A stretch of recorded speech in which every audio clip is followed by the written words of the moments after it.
everybody, and welcome to this evening's panel from Reimagine Nova Scotia. So tonight's topic is Create and Commemorate.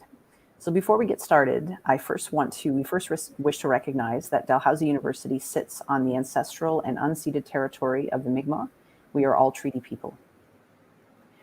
So again, welcome everyone. My name is Laurie Turnbull. I am the director of the School of Public Administration, gotta wake up soon, at Dalhousie University, and welcome everybody tonight. And so we've got a really, really special panel tonight. So I'm not gonna take up too much of your time at all.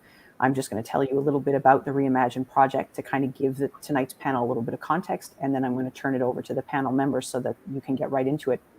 So the Reimagine Nova Scotia project was something that started in conversations largely at the Faculty of Management at Dalhousie. We started thinking about how Nova Scotia has been through not only a pandemic, but also, we're having conversations that everybody's having on the legacies of colonialism and racism and how we can move ahead better than we have before. But also at the same time, as all of this has been going on in the months of 2020, Nova Scotia has also had the largest mass shooting in Canadian history. And so I think it's fair to say that for those of us in this province, we have had compounding trauma. We have had a very unique experience. And it's important, I think, for our rebuilding effort to really focus on what is unique about Nova Scotia. Everybody in the world is trying to figure out how to rebuild after COVID, and we're not after COVID. We're still obviously moving through pretty frightening statistics in many parts of the country.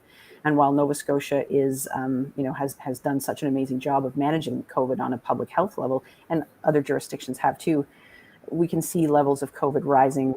The public health crisis is becoming very acute. And so, this is by no means to suggest that we're out of the woods on any of that, but obviously we do have a very important conversation ahead of us over how we want to prioritize moving forward. We want things to be better than they have ever been. We want to be forward-looking, we want to be solutions-oriented, and we want to really do this together in a novel way. And so what we wanted to do with this project is think about the priorities for rebuilding. And so we came up with 5. And this Create and Commemorate is the 5th panel. And so this is kind of the 5th topic that we're bringing you. And for each topic, we organized a cluster of people. And so not only were academics from Faculty of Management and Dalhousie more broadly involved, but also members of the community, members of the business community, many people in Nova Scotia who wouldn't necessarily always have been around the same tables, but we got them around the same tables this time to sort of bring some interesting heads together and think about how to move forward. And so we're very proud that the work is informed not just by scholarship, but also by experience and by practice. And so with that, I'd like to again, welcome everybody who is new to us, who has never come to a panel before, and also welcome everybody who has joined us before, because it's great to have you back. So without taking up too much more time, I am going to introduce you to your 4 panel members who then are going to keep you company for the next while. And I will say that we're going to have a question and answer period at the end. So if you are listening to the panelists and you have a sense of something you want to ask at the end, there will be time for that. So first, I'm going to introduce you to Jacqueline Warwick. Jacqueline is the director of the Fountain School of Performing Arts here at Dalhousie University. Holly Matheson is the music director of Symphony Nova Scotia. So welcome, Holly. Peter Deikeis, the director and curator for the Dalhousie Art Gallery. And Raisa Lalani, the artistic director for Prismatic Arts Festival. So I will turn it over to you all, and thank you so much.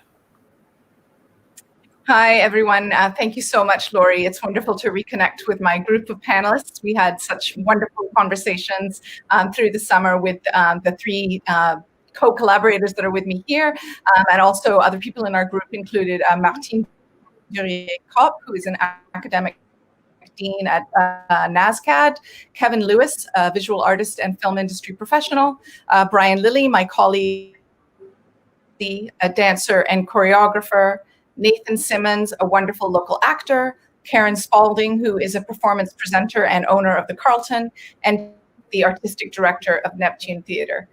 We had some terrific conversations through the summer, thinking about the power of the arts to build connection and community. We all see a really important role for creative communities in reimagining Mi'kma'ki, Nova Scotia. Artists, we feel, can help to heal from trauma, and art can support our efforts to hold on to empathy and humanity in this time of social distancing. We all recognize the ways that art can transform spaces, spaces that have been harmed by colonialism, and create opportunities for inspiration and for creativity, but also for reconciliation and forgiveness. Before I start speaking with my fellow panelists, I need to tell you all, I think it's important to acknowledge that I am not at home right now. The power went out at my house about 45 minutes before this panel was supposed to start. So I'm speaking to you from the home of my dear friends, Jennifer Bain and Simon Docking. I feel like this is really actually emblematic of the way arts communities work, that Jennifer is my colleague in the Fountain School. Simon Docking is the artistic director of the Scotia Festival of Music. And when I reached out to them and said, like, the power's gone out and I have to be online in 45 minutes, they let me come over and just sort of turn things over to me. And I feel like this is really a metaphor for the way that artists are resourceful. We're community-minded, and in this community, in Nova Scotia, in this region, we really help each other, and there's such a strong sense of community and everybody pitching in to get things done. So my great thanks to Jennifer and Simon, and I think this really is a fantastic emblem of the things that we're talking about. So in our conversations this summer, as we worked towards writing our report, we had many fantastic meetings, and we asked ourselves 4 questions, which I'll repeat for you all now. We asked ourselves, what are the obligations and the challenges for artists, for creators, and for creative communities in Mi'kma'ki today? What are the specific identities of creative communities in Nova Scotia that make us different from other Canadian communities and other creative communities in the international sphere? What is needed and what will be needed to support careers for artists and creators in this region? And finally, what role can Dalhousie play in supporting a vibrant arts culture in this region? I've always felt, I didn't grow up in this region, but I always feel, and I know others agree with me, that Nova Scotia, we feel, really punches above its weight in terms of its contributions to the arts world. This is a region that truly values the arts. Music, theater, storytelling, visual arts are so central to what makes life in Nova Scotia special. And so it's really fantastic to have had this opportunity to really think about what are the ways that arts communities in this region can help lead us forward from this terrible year. So I'm going to go around and ask all my panelists to chime in and talk about some of the ideas that we discussed over the summer. So I'll ask Risa Lalani to answer my first question. We would like to talk about what is the current situation for artists in Nova Scotia? What do you see as challenges and opportunities for us? Thank you so much for the question. I would just first like to acknowledge that I'm joining you all from Chukuk in Mi'kma'ki on the ancestral and unceded territories of the Mi'kmaq people. And for me personally, it is an honor to work, to live, and to share in the lives of the cultural residents of Mi'kma'ki. So kind of just to jump right in, one of the key factors that we identified at the beginning of our conversation when we started talking is identity. And the main thing that we need to think about moving forward is what is Nova Scotia's identity? So who makes up this province? And even on a national scale, what do we want people to think about when we are thinking about Nova Scotia? And, you know, as mentioned in the intro, we do have a history of suppressing identities on this land, the Indigenous people, the original caretakers of the land, African Nova Scotians, and the shift in acknowledgement of who we are and who we want to be can come and be shaped and informed by the arts. But this is a challenge that has been around for Indigenous artists and artists of color for a very, very long time. And in fact, that actually is our story at the Prismatic Arts Festival. So to give you a little bit of background of who we are and in relation to the challenges and how we can progress moving forward, Prismatic started in the back of a grocery store. Our executive director, Shaheen Siadi, started a theater company because of the necessity and the need for a space to create, to showcase work, to be an artist, and to be involved in the sector because there were not opportunities. And this was just, you know, just a couple decades ago, there were barriers. And so as the theater company grew, Shaheen recognized the need for other artists, Indigenous artists and artists of color locally and from across Canada who are also facing these barriers. and these obstacles. And in wanting to provide a main stage for these artists, Prismatic was born. It started as a 2-hour program at Neptune Theatre. And from there, the recognition from Indigenous artists and artists of color and the community and audiences, it kept growing.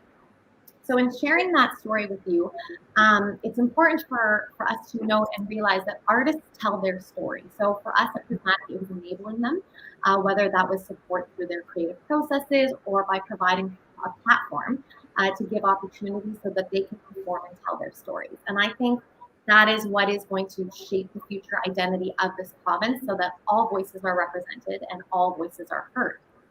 And in regards to art, art is claiming space.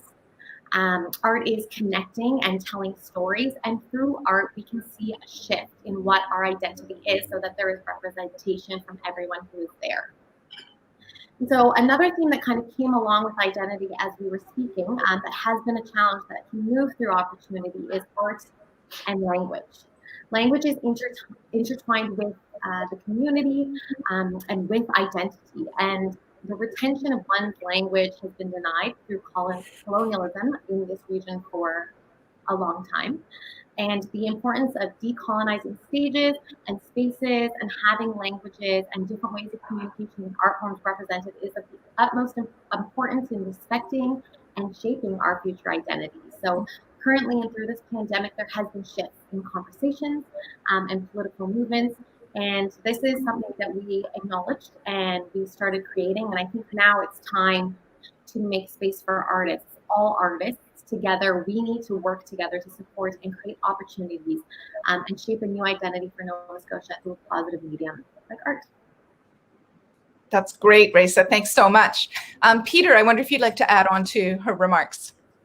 Yes, I have a couple of things to speak to. And again, thank you so much, Raisa, for that very comprehensive, introduction about the issues.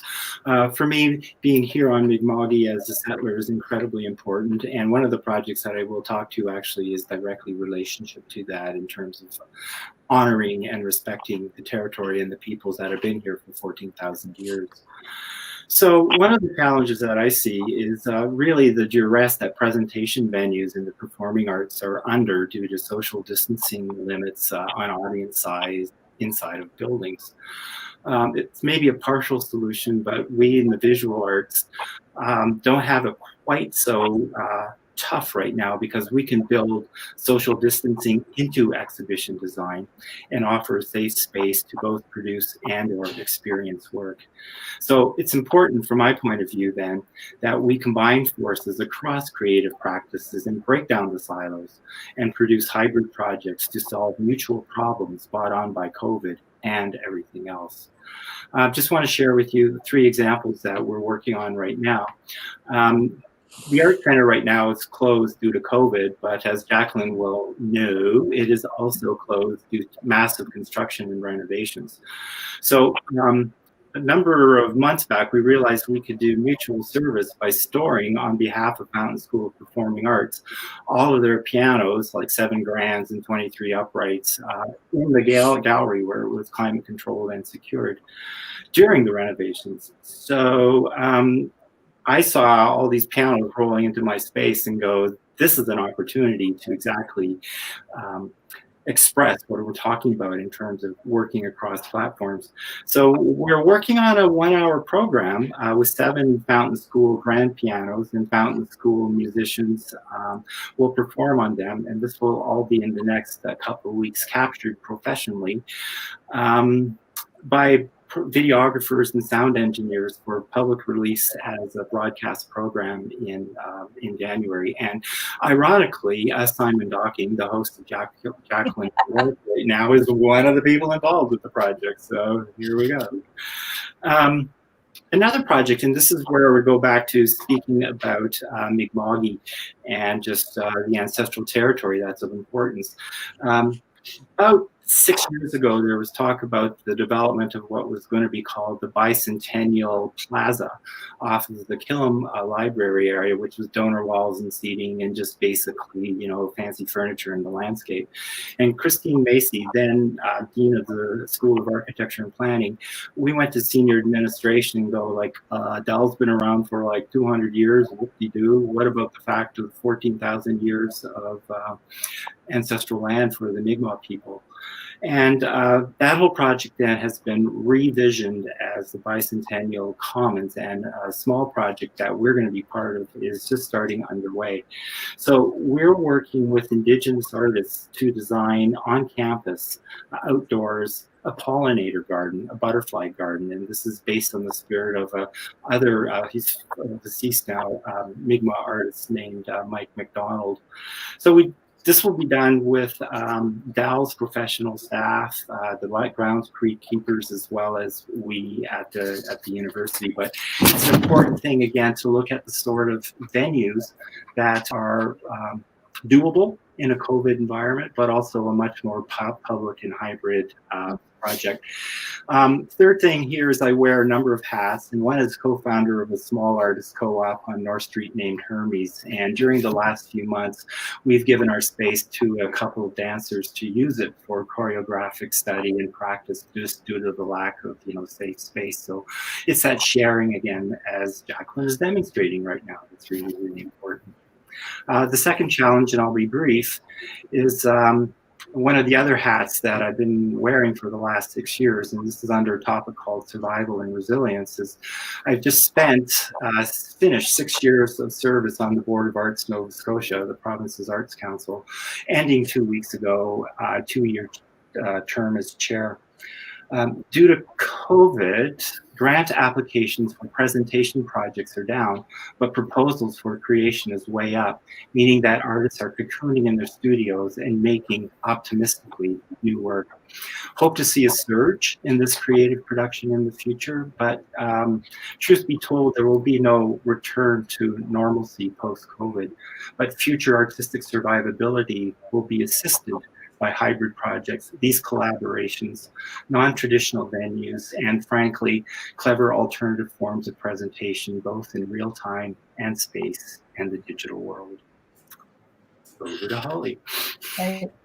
Thank you, Peter. I'm looking forward to hearing that piece with all our pianos. Every time I visit the construction site, I do peek in and see them all tightly tucked away in the gallery, and I can't wait to hear what all those wonderful artists are going to do with them. Holly, you are joining us from Scotland, but I know you care a great deal about the arts in Nova Scotia, so I wonder what you think about the challenges and opportunities for artists in this region right now.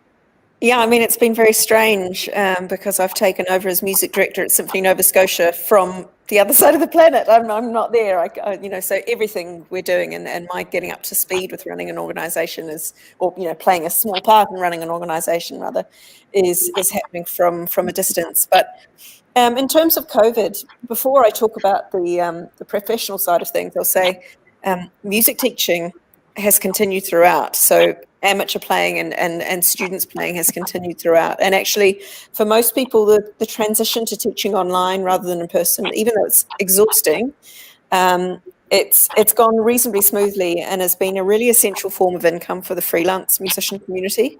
So I think it's important to acknowledge how crucial it is to keep that going, to keep lessons going for young people, and help provide resources for the teachers to be able to keep doing that. It's been a lifeline. Many instrumental lessons work better online than they do in person because you can, get two cameras going and one on your hand on the frets and one on the hand, so there's all sorts of stuff that it can be really helpful. And a lot of teachers have found that younger pupils especially have advanced further in this time than they would normally expect them to in the same period of time. And it's been especially good or helpful to students with who are, for instance, on the neurodiversity spectrum, being able to learn through the medium of screen rather than in a more confronting or intimate situation in person. So that's been a really interesting, positive outcome. Live music in the orchestral sector, anyway, has started up again but it is, of course, radically modified. And like Peter, I mean, venues it's the big issue, but also the very act of what we do requires intimacy and proximity to each other and breathing with each other. And there's been an awful lot of press about singers and brass and wind players and the amount of air that gets expelled and whether that's a higher risk. And anyone with technique will say, no, we expel less air, not more. There's been a lot of very little peer-reviewed research, but an awful lot of talk about it. And it's very difficult to legislate and set up processes when it's not really clear. But more and more organisations are switching to smaller outdoor performances in outdoor spaces or in larger spaces where social distancing is easier, and a mix of blended and fully networked events as well. And of course, with the Rebecca Cohn Auditorium being renovated at the moment, that's been a big change for the orchestra, but it's good timing, really. The other thing I've not heard of happening so much in Nova Scotia, but I know a lot of orchestras around the world have been staging live concerts with small distanced audiences. Then they take an hour off to clean the hall, redo the concert an hour and a half later with another small distanced audience. So there are ways to get live performance going again, but it's all pretty ruinous financially and entirely dependent on venues being able to turn around cleaning schedules quickly and respond in terms of ticketing. Long term also, we have a bit of concern about whether audiences will be ready to come back to live concerts anytime soon, especially as much of the classical music audience is in the second half of their life. And most music organisations are not equipped, literally, to make an immediate and high-level switch to the digital platform. We just don't have that sort of equipment. So there are huge outlay costs involved, but with basically zero ticket revenue. At Nova Scotia, Symphony Nova Scotia, we've been incredibly lucky to have some really loyal and supportive donors, however, who have maintained their level of giving to help see us through this patch. And I mean, we owe everything to them, really. But I think more crucially, the challenge for us is in how the shift to socially distanced, networked and outdoor performance settings clashes with our centuries-old value system in art music. You can't play complex polyphonic orchestral music well when you can't hear each other due to social distancing or ambient noise. You can't play a Stradivarius outside in the winter or at the height of summer. So what are your options? Do you not play in those seasons? Do you not play in those spaces? Do you play on a quote unquote inferior instrument? And if the latter, do you adjust your repertoire away from the canonic repertoire that we're brought up to believe demands a purity of timbre and acoustic? Or if you can't fly guest artists in who are integral to an orchestra or opera company's funding model as they draw ticket sales and private patronage, how will a shift to focusing purely on local artists impact upon the organisation structure? Now, I'm phrasing all of those things as negative things, and actually personally I think they're really positive things. Yeah. But in terms of the culture the orchestral world has grown out of, they are huge existential questions, which go right down to the roots of how we learn, not just how we do our jobs, but how we learn. And beyond COVID, and particularly in response to Black Lives Matter, climate change, and the realities of Nova Scotia being a post-colonial society, and I grew up similarly in New Zealand, art music has a really poor track record historically. It's grown out of a tradition that prioritises the music and performances of people with privileged access in whatever way, and in particular Eurocentric and Euro-derived music. I think from what I can tell, the will to make change is 100% genuine.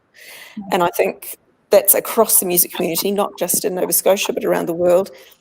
And certainly in Symphony Nova Scotia, we take that task incredibly seriously and also joyously. To us, it's a tremendous challenge. And it's great that we now have a public who are getting in touch and saying, no, we really want you to do this. And I can then turn around and say, okay, then buy the tickets when we do, because we can't do it without you. But for all music organisations, I think in order for those changes to be enduring and have deep roots, and for them to come from the voices outside of our tradition rather than being a sort of colonial imposition of values on other communities, requires really significant and sort of systemic and structural change. So some huge existential questions, but as I say, I think that's a good thing, not a bad thing. I totally agree. And I think one of the themes that's become so prominent in all of my conversations with all of you wonderful people, but really everybody I talk to, is that when the mold breaks, it is a bit terrifying, but it also, we have this opportunity to build something new. And that's really where we're at now, certainly in the arts world. And we've seen since the beginning of the pandemic how vital the arts have been to people to sort of stay connected, to still feel human, whether it's from, people singing from their balconies or, dancing in the streets in Black Lives Matter protests, visual art to transform and reclaim space to resist colonial imposition. The arts have been so central to all of that, and really makes me appreciate all the more. I'm so grateful that I've been able to dedicate my life's work to functioning in the arts and to training artists and to thinking about art. So let's turn now to the sort of second big question that I'd love to discuss with all of you wonderful people. And I wonder if I'll start with you again, Holly, to think about building on what you've just said and thinking about how the arts can lead the broader community in healing from the events of this year and moving forward. We saw, you weren't here, but those of us who were here for the murders of April saw that one of the things that happened quite spontaneously were things that I would call artistic responses and sort of efforts at healing, right? That a pilot flew a flight plan in the air that created a heart over the land that had been healed by the killer's rampage. People set up spontaneous roadside memorials, and parades of cars went by to sort of commemorate and show respect and come together in healing. So I wonder if you can speak a little bit about how you see the arts leading us forward from the events of this year. Yeah, I was thinking about this when we posed the question earlier, and I think what the arts give us is that in an age of online soapboxes and threads of kind of passive-aggressive subtweets and reactionary cancel culture the moment someone says something, the arts provide a type of non-verbal and non-literal discourse that is more nuanced, more reflective, more ambiguous, which I think is a positive thing, and more private, all of which I think are crucial to kinder politics, deeper critical thought, and more measured responses to crises. And the creative arts also give people a temporal and conceptual space to inhabit and to be inhabited by, to be filled up by, to whatever end they need. And it's hard for me to imagine any equivalent, apart from perhaps the sort of second reality digital space where people can create their own space online that's separate. But that's escapism, whereas the arts is more reflection and engagement. For art music more specifically, a broader shift in our activity had already started happening, but needed a huge shove, and 2020 has provided it. And that's about reversing our processes in some really crucial ways. So historically, we start the premise of great art, great music, and we go from there to what space it deserves or needs, how many humans are required to do it in the best way possible, and then we look for the audience that will receive it. And I think this time has highlighted that we need to start our planning processes at the point of the recipients, the broader community and our social values, and from there make our way back to the nuts and bolts of, for them, what should we be doing and where.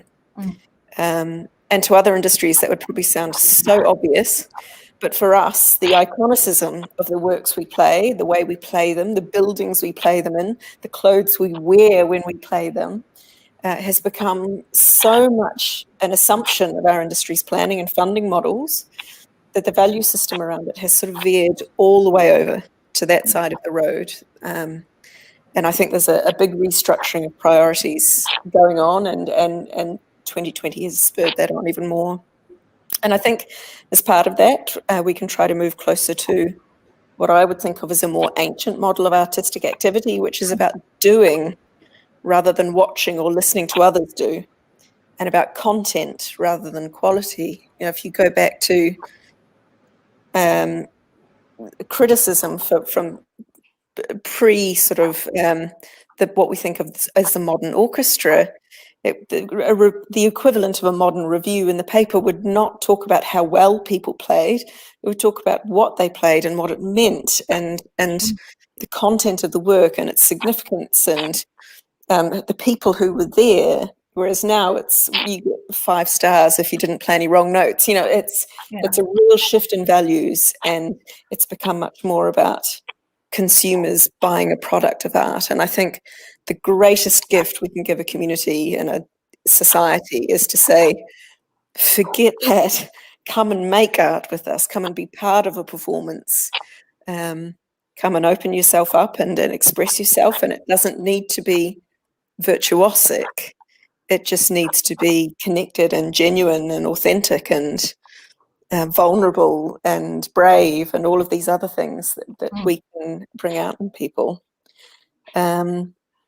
So for us, it's not just about what we can do to help, but also how we can adapt as an art form to be more helpful in that way. And if we can achieve that, then like all of the arts, I think we are a really powerful tool for healthcare. I don't know if anyone saw that video that did the rounds in the last couple of days of a woman with Alzheimer's who someone played her. She used to be a professional ballerina. Someone played her the music from Swan Lake, and it's all of a sudden this other life comes back. But also for combating loneliness, mental health care, and in a more ordinary sense, helping people formulate and express personal and genuine feelings about everything that's happened this year. It can be a pathway for grief, for instance, and reconciliation. Yeah, absolutely. Thanks. Yes, I did see that, the prima ballerina, a Spanish ballerina, I think Marta Gonzalez, I want to say is her name. If people haven't seen it, I highly recommend it. It's a beautiful, moving thing to witness. So Peter, thinking about what Holly said about how the music and performing arts sort of unfold through time, and we feel them and experience them, and that's not true with visual arts. But I know that you have spoken very passionately about how the arts can transform space, and I wonder if you could speak a little bit about how you feel the arts can lead us forward in healing and reconciliation. Yeah, happily, and I will be echoing a little bit of what Holly has said. So there's 3 things that I really thought about, and the first one is just called making space and giving voice. And with physical space, you can create the pathway through it, and the temporal component is exactly how long the public viewer wants to spend with the work, and hopefully you make a compelling space for them to spend time. Technically, my job title says I'm a curator, but really I no longer curate in the classical sense. My one-liner is I increasingly curate curators. So it's not about my voice, and point of view, but I facilitate other people's projects. And I won't go into depth here, but one of my fave a couple of years ago was working with Mayanne Francis as the second woman and first Black lieutenant governor. She had custom garments made for her office. And that was paired with the kind of ancestral quilts from North Preston from Shante Grant's great-grandmother and grandmother, and the exhibition was about the politics of textiles and fabric in the African Nova Scotian community, and I just worked in the background to help them realize their projects, and that's very satisfying.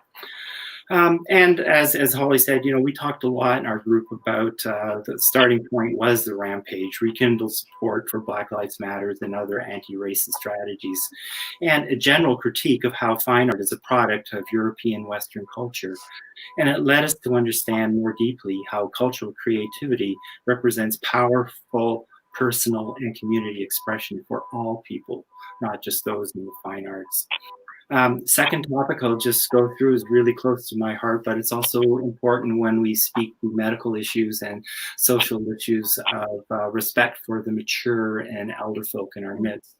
So many years ago, Nova Scotia passed status of the artist legislation, but I've been looking for a way to implement some of the goodwill of that statute and that legislation into something operable.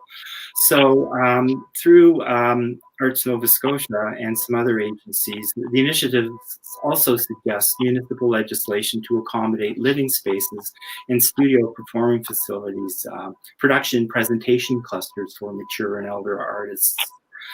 Many mature and elder artists live long, productive lives because of their creative engagements.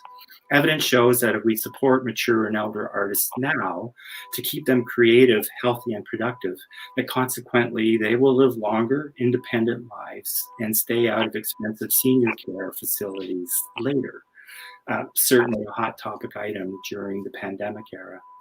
So if we accord respect to mature and elder artists as cultural caretakers and teachers to the following generations, and we invest in them now, savings, if you want to put it in that model, will be seen by keeping people out of elder care facilities. But most important, it's the respect and the intergenerational teaching that they bring to the narrative. And I'm toying around with this idea of a living provincial treasure as an example of it. And one last thing is, as my panelists know, I'm a bit of a geography nerd, and I like to define things by, physical space as well.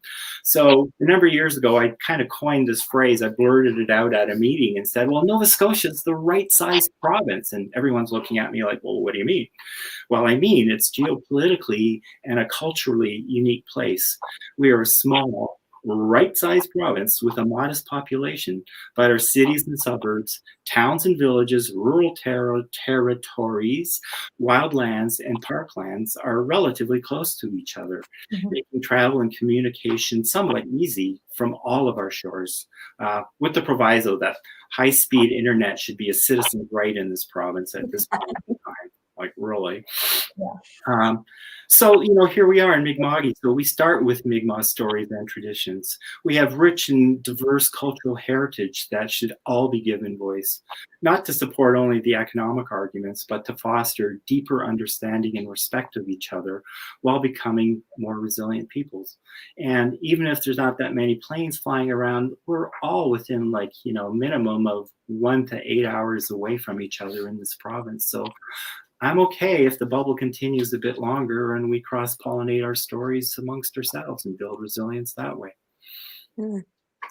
Absolutely. And I've been feeling so privileged and blessed to share this beautiful land and to live in Mi'kma'ki, and the explorations and adventures that I've had during the pandemic, on my bike and just sort of going to different beaches and hikes. It's been really fantastic. I see we are running over. I'm sure that's my fault because I'm such a yapper. But I do want to invite Reza to respond to that question. I know that your work at the Prismatic Festival is really dedicated to answering the kinds of questions that we've been posing. So take it away. Tell us what you think. Sure, thank you. I definitely think that art can play a big role in healing, and I think the concept that I want to explore and share a little bit is starting from the process and starting from the actual creation of the art. I think to get to that broader community, it needs to start within. So, in my mind, artists shape the narratives about the events and their experiences, and their process from creation to presentation needs to be conducted in a responsible, sensitive manner with supporting engagement from all, from the technicians to the venues, to the presenters, to the other artists within the creation process. And one example that kind of comes to mind that I know we discussed within our, discussions on our panel is, in addition to creating safe spaces where artists feel welcome, it's also really important for artists from equity-seeking groups to have identity-specific spaces that belong to them. And I think this is really an important starting point because it offers opportunities for artists from similar backgrounds and experiences to create work. And when you're surrounded by those that you can identify with, and I know my colleague Nathan Simmons also echoed this sentiment when we were speaking, it really helps you open up and be vulnerable when you're in that creation artistic process and to feel accepted and comfortable. And I think this sentiment can also be relayed onto the audiences as well. So when you start with the process and creating these spaces where you can feel welcome, you can feel comfortable, that will articulate itself into the spaces that audience can come and view it as well. And then kind of touching a little bit, both Holly and Peter, what you were both talking about, I think, you know, from a local standpoint, we need to work together and create a unified voice. And this can start from, you know, supporting the emerging artists and help with creations in the process of storytelling. And that's how, you know, when we're talking about the land, we can create opportunities locally to work together, so that rather, you know, than competing with one another, we're a unified voice and we have a unified identity. But I think one of the other notes that really came about in our conversations was the need to advocate for equity, not just equality.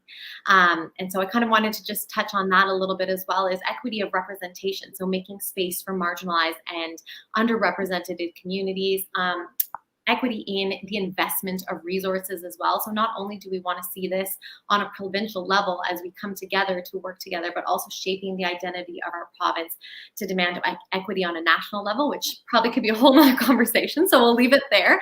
But kind of just, once again, going back to the topic of arts playing a big role in healing. You know, this year we're governed by two principles at Prismatic. It's the artists and race politics.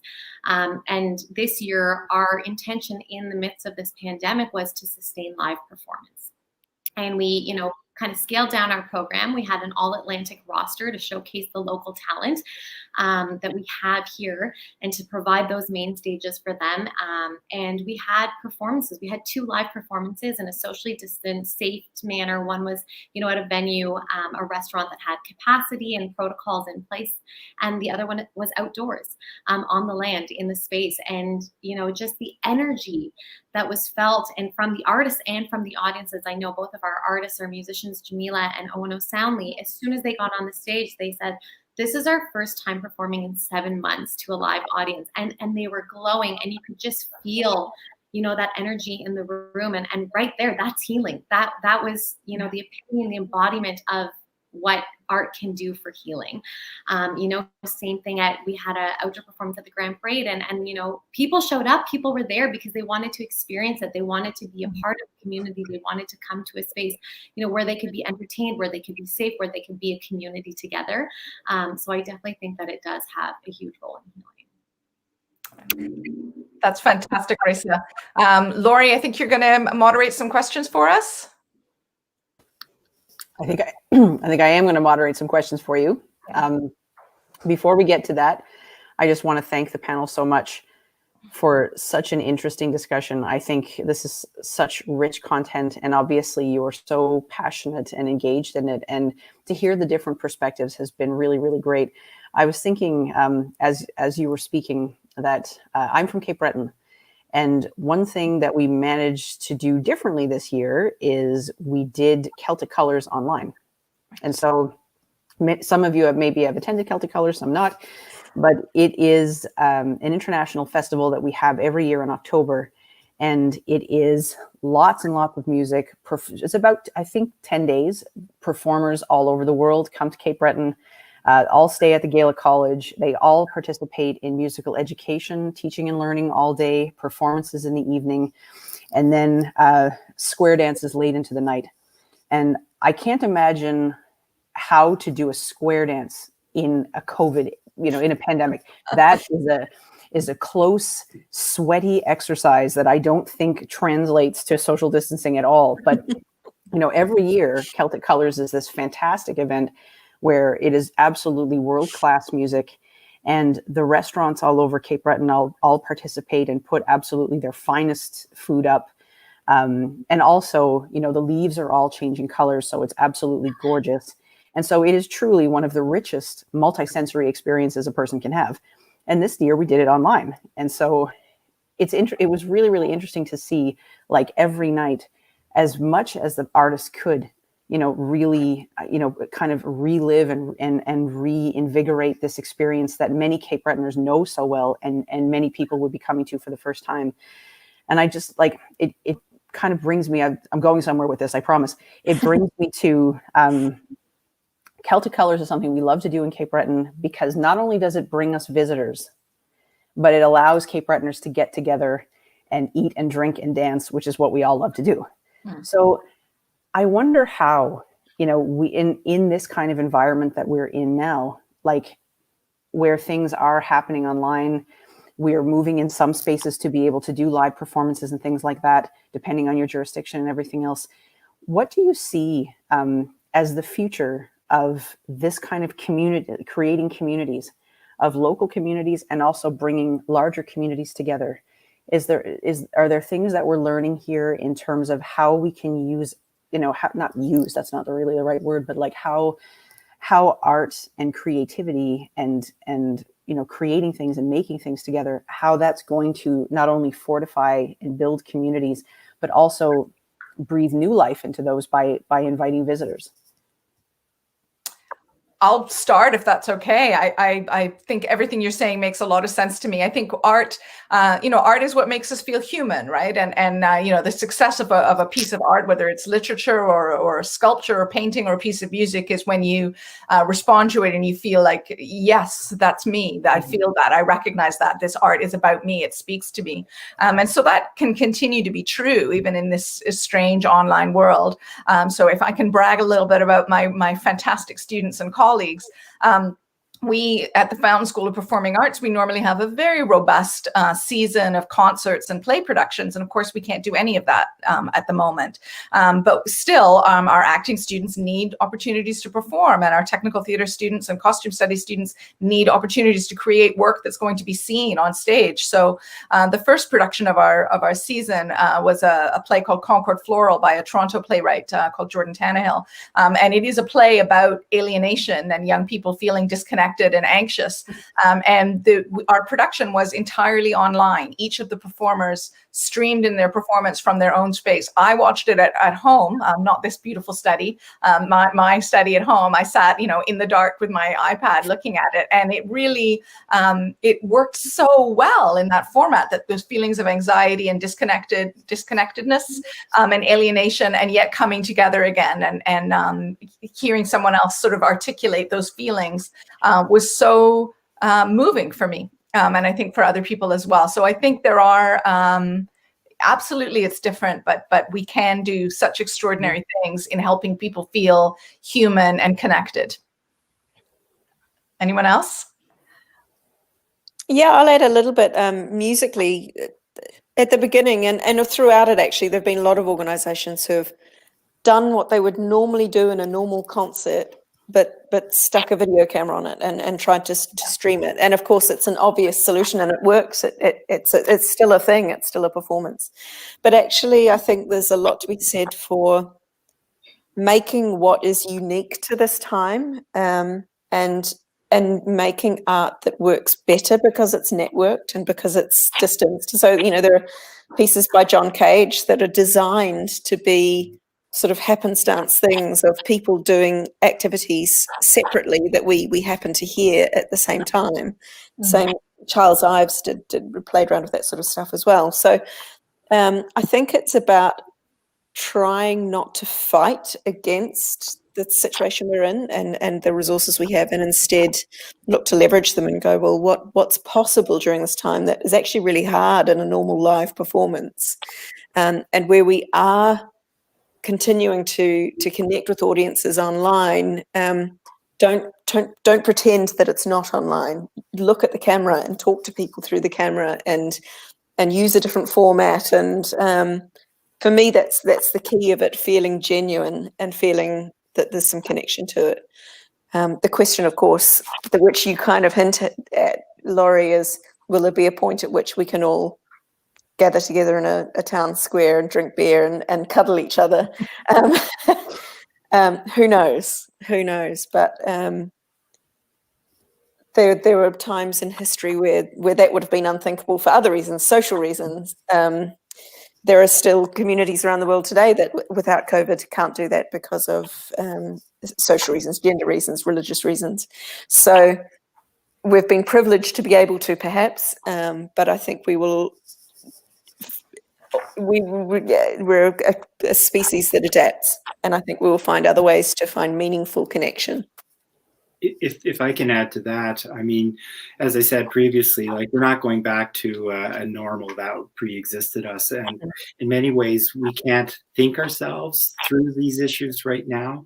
I think it's time to be somewhat brave and bold and experiment in this kind of survival of the cleverest. And as far as I'm concerned, like all bets are off. You're better off trying something and see how it works, and then take it from there than just not doing it. And I don't think people are going to be faulting us for trying something that's unique to this cultural moment in time and trying it. If it doesn't work, well, we won't do that again. But I think that there's just a real need to work our way through these issues, obviously with as much intelligence as possible. But we are in uncharted waters. COVID, something's been lost, but we're also going to gain other new creative solutions. I guess I'll chime in too then. I guess the two positives that came to mind for me is, for some people, the accessibility of being able to come online and to watch things that they maybe would not have had access to before. And then the other thing for us is just global connectivity. I think there is a place and there is a need for live performance. And like I mentioned earlier, for us, our intention is to sustain live performance, but why not find a balance between both so that you can maybe include people from around the world that might not have had the opportunity to be in that conference or see that performance. So I think, taking the pros of both and finding a way to make it work together can help kind of create that sense of community in a larger, broader sense. Can I carry on one little bit, carrying on from what Ray just said? Do we have time? And it's two projects I've been involved with. So one of them through my street orchestra here in Scotland, the Nevis Ensemble. Our motto is music for everyone, everywhere. And so during the lockdown, we made a commitment to make projects that were not about us making music, but provided a platform for people who don't have access to instruments and ensembles to do so. And one of those projects was a performance of Old Lang Syne, and we recorded sort of backing tracks and produced some parts that people could download. We had over 500 videos sent to us from countries all over the world, with people singing in their own languages, playing with it on their own instruments. It is just mind-blowing.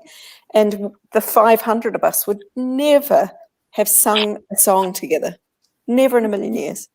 And then the other one, the first project that I sort of got back up and running with real human beings during this was to go down to Leeds in the middle of England and record a new opera that was written with and by and for a very small post-industrial community in Northern England that was completely ravaged by the politics of the 1970s and 80s.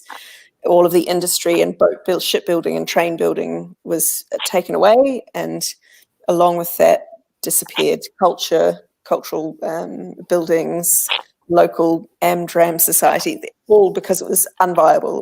It was not part of a conservative policy. And so we made this piece, and because of social distancing, we had to record the orchestra with all of us listening on earbuds to each other because we couldn't hear each other, then overdub the chorus, socially distanced, 2 weeks later, then overdub the soloists, then overdub the community chorus and soloists. And funnily enough, I just saw the sort of first full draft of video and audio just before I logged onto this. And it's not perfect. There's no way it could be. They'd had to, for the videoing, because they weren't allowed to stand close to each other and expel air, they had to mouth to a recording of themselves doing it in the studio. So it looks, you can see it's not matching up perfectly and it's not perfect. But the benefit of doing it that way was that they were able to go into a paddock and film that part of it in their actual land, in the buildings that the opera they've written refers to, these places of really significant heritage. And that wouldn't have happened otherwise. So I don't know. It's interesting. I think there are shortcomings, but there are also these connections. And I mean, all of us meeting, we would never have sat down and met the group of us were it not for this time. So If I can just say one other thing, it's also perfectly fine to write sad songs and sad poems during this period. Yep. That's also creative expression. Yeah. Thank you so much for that. Thank you. We're going to have a couple of questions, I think, and maybe one, and then we will sign off. Questions sent in ahead of time. How can these reflections on the professional community arts landscape influence the way we teach young artists? Are we genuinely preparing them for this sort of role? I guess I'll start on the educator. So I think when we're training artists, it's true. Various of you have said that the old model, certainly the model I was trained in, was, you learn to think about recreating the sounds and the styles of the past. But I think now we can also think about artists' education as being about training people to be creative, to have poise, to have empathy, right? I mean, what is it to perform except to take on the position of another human being, right? It is the most, an actor is an empath. We learn to see the world through other people's eyes. And these are such fantastic skills that artists have to have and to carry forward into the world. So I think, if we can think about artists training in those kinds of ways, I think we can get at something truly wonderful. I agree. Certainly in the classical music, the art music tradition, the training is hundreds of years old in method and in philosophy. And I think we can do much better in preparing young people in music for their own better health as practitioners, better mental health, less anxiety, and better community building with their fellow artists, and not just closing themselves in little rooms and focusing on their own technique and their own development, but actually building networks and communities with each other. My two youngest daughters, well, they're adults now, but when they were little women, they were in Halifax Dance's recreational dance program, and it was just a weekend thing. But it wasn't for them to become prima ballerinas, but it was to explore jazz and movement, and frankly, be comfortable with their bodies as an expressive tool, both socially and artistically. Done. Mm-hmm. Okay, so one last question. How do you imagine art helping to heal communities going forward into 2021 and beyond? Maybe Raisa can answer that. I'm waiting for it. I think it kind of touches back to all of the things that we were saying of how art can play a big role in healing. Like I touched on how it starts with the process, then it goes to engaging the audiences. It's creating those spaces where, people feel comfortable, that people feel like they want to be there. But also, accessibility, inclusivity. There's so many factors that come into play. And I think, if we all just identify one thing that we can do to help make a community feel, welcome, I think that can be a really strong starting process for healing. I think part of that, following on from that, Race, is so much what you were saying earlier. I was thinking that only works when we allow multiple voices into the performance space and don't just make it a privileged space that tries to tell other people's stories. It has to, the storytellers themselves have to reflect the world around them.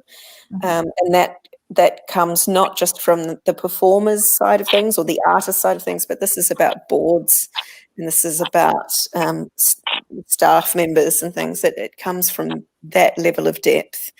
But also, what I would love to see and what I hope we will see coming out of this time is an enhanced sense in audiences of being interested in other people's stories, being interested in stories and songs and images and clothing and language that is not their own, because of the difference and because of the connectedness and because of history, their historic connection to it. But also out of respect for it. I think art can be a mirror, but sometimes we get a bit narcissistic and just want to stare at ourselves in it. And it's only really of value to us as a mirror if we let it show us surprising things and challenging things and foreign things and other people's lives. So that's what I hope the future holds.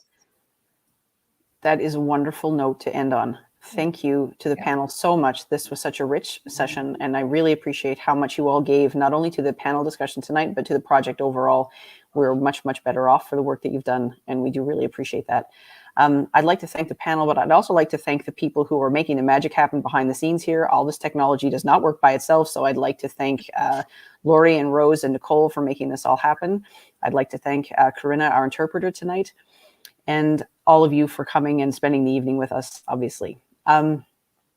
We are going to sign off in a moment, and we're going to come back to you for one last panel discussion on November 26th, and it is called Nova Scotia's Promise Reimagined.